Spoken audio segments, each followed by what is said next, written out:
এবার যে বড় খবরের দিকে চোখ রাখবো, হোস্টেল থেকে পড়ুয়া চিকিৎসকের ঝুলন্ত দেহ উদ্ধার।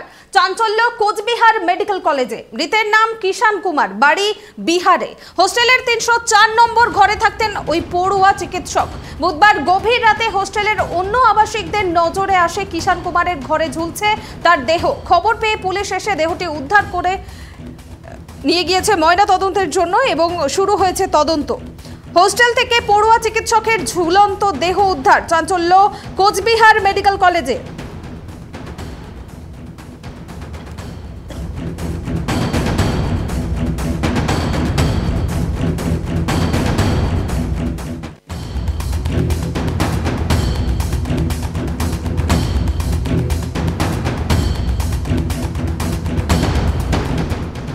হোস্টেল থেকে পড়ুয়া চিকিৎসকের ঝুলন্ত দেহ উদ্ধার ঘিরে চাঞ্চল্য ছড়ালো কোচবিহার মেডিকেল কলেজে।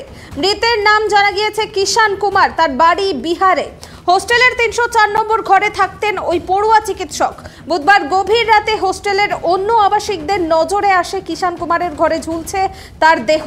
খবর পেয়ে পুলিশ এসে দেহটি উদ্ধার করেছে। শুরু হয়েছে ঘটনার তদন্ত।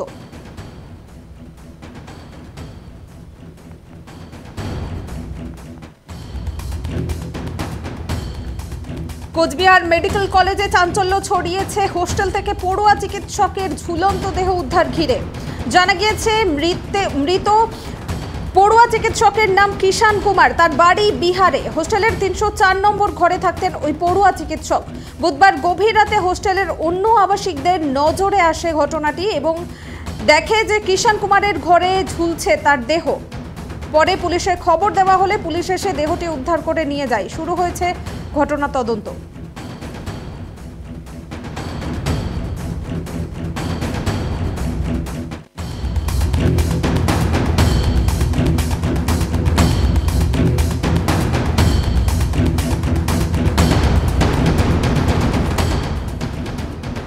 এ বিষয়ে আমরা বিস্তারিত জানবো। এই মুহূর্তে আমার সঙ্গে রয়েছে আমাদের প্রতিনিধি বিপুল।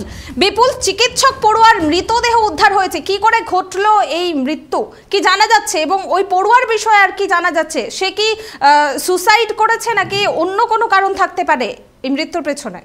হ্যাঁ, একদমই পুনমি, তোমাকে জানাবো। তার আগে জানিয়ে রাখি যে এই যে অস্বাভাবিক একজন ডাক্তারি পড়ুয়ার মৃত্যু, যার ফলে কিন্তু চাঞ্চল্য ছড়িয়েছে কোচবিহার MJN মেডিকেল কলেজ ও হাসপাতাল চত্বরে। জানা গেছে ৩০৪ নাম্বার রুমে থাকতেন ওই ডাক্তারি পড়ুয়া, যার নাম কিষান কুমার এবং তার বাড়ি নিউ বারানি বিহারে। জানা গেছে গতকাল গভীর রাতে কিন্তু ওই ডাক্তারি পড়ুয়াকে দেখতে পান, তার যে সহপাঠীরা তাকে কিন্তু সিলিং ফ্যানের সাথে ঝুলন্ত অবস্থায় দেখতে পান এবং তৎক্ষণাৎ কিন্তু এই মেডিকেল কলেজের প্রিন্সিপালকে খবর দেওয়া হয় এবং প্রিন্সিপাল থানায় খবর দিলে কোচবিহার কোতোয়ালি থানার পুলিশ ঘটনাস্থলে যায় এবং মৃতদেহ উদ্ধার করে সেই মেডিকেল কলেজেরই মর্গে পাঠানো হয়। পুলিশ সূত্রে জানা গেছে প্রেম ঘটিত কারণে কিন্তু মানসিক অবসাদে ছিলেন ওই ডাক্তারি পড়ুয়া, সেই কারণে হয়তো এই আত্মহত্যা পথ বেছে নিয়েছেন, তাই কিন্তু পুলিশের প্রাথমিক অনুমান। যদিও এই মেডিকেল কলেজের যে প্রিন্সিপাল রয়েছেন তিনি জানান পুরো ঘটনা তদন্ত করছে পুলিশ, তাই এখনো কিছু বলা যাবে না।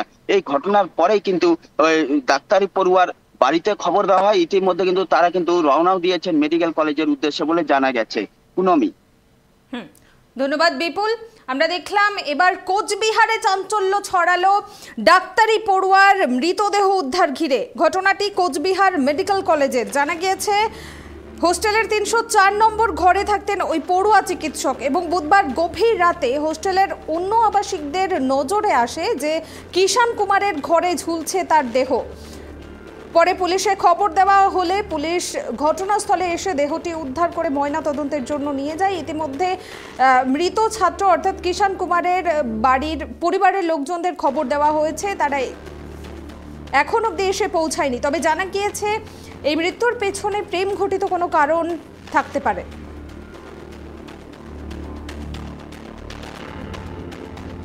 নাম কিষান কুমার, ওর বয়স মোটামুটি 26 প্লাস হবে। বাড়ি হচ্ছে ফুলবাড়ি বারাউনি, বেগুসরাই, বিহার। তো ওকে ওর ঘরে সিলিং থেকে ঝুলতে ওর কলিগ যারা তারা দেখতে পেয়েছিল আর কি। ডাকাডাকি করেছিল, সম্ভবত সাড়া দেয়নি। খুবই আমার পক্ষে ব্যক্তিগতভাবে প্রচণ্ড যন্ত্রণার কারণ এই কারণে যে একটি ছেলে 4.5 বছর কমপ্লিট করলো, করে তার ইন্টার্নশিপ আর 2 মাস পরে ও সার্টিফিকেট পাবে, মানে এমবিবিএস সার্টিফিকেট। তো তারপরে এরকম একটা ঘটনা, এবং এটা মানে ভাবা যায় না, খুব মর্মান্তিক ঘটনা। বাবা মার পক্ষে কিরকম ঘটনা বিধি